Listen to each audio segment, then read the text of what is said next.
2026 मध्ये सरासरीपेक्षा यंदा कमी पावसाचा अंदाज वर्तवण्यात आलाय।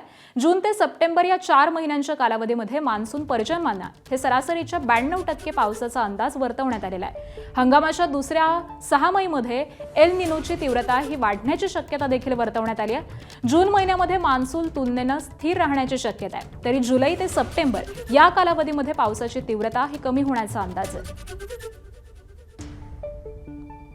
2026 में पूरे देश में दक्षिण पश्चिम मानसून की ऋतु जून से सितंबर में होने वाले वर्षा सामान्य से नीचे दीर्घावधि औसत यानी लॉन्ग पीरियड एवरेज का 95 to 90% रहने की सबसे ज़्यादा संभावना है। मात्रा के हिसाब से पूरे देश में ऋतुनिष्ठ वर्षा दीर्घावधि औसत यानी एलपीए का 92% रहने की संभावना है।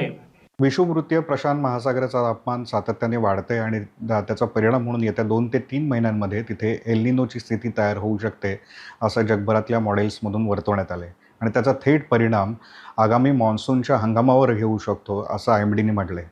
IMDने आज जाहीर केलेल्या अंदाजानुसार आगामी जून ते सप्टेंबर या मान्सून हंगामामध्ये देशात सरासरीच्या 92% पावसाची शक्यता आहे। सरासरीपेक्षा कमी किंवा अपुरा पाऊस होण्याची शक्यता तब्बल 66% आणि देशभरातल्या प्रादेशिक वितरणानुसार महाराष्ट्रासह देशाच्या बहुतांश भागांमध्ये पावसाचं प्रमाण हे सरासरीपेक्षा कमी राहू शकतं असं IMDच्या पहिल्या अंदाजामध्ये जाहीर करण्यात आले।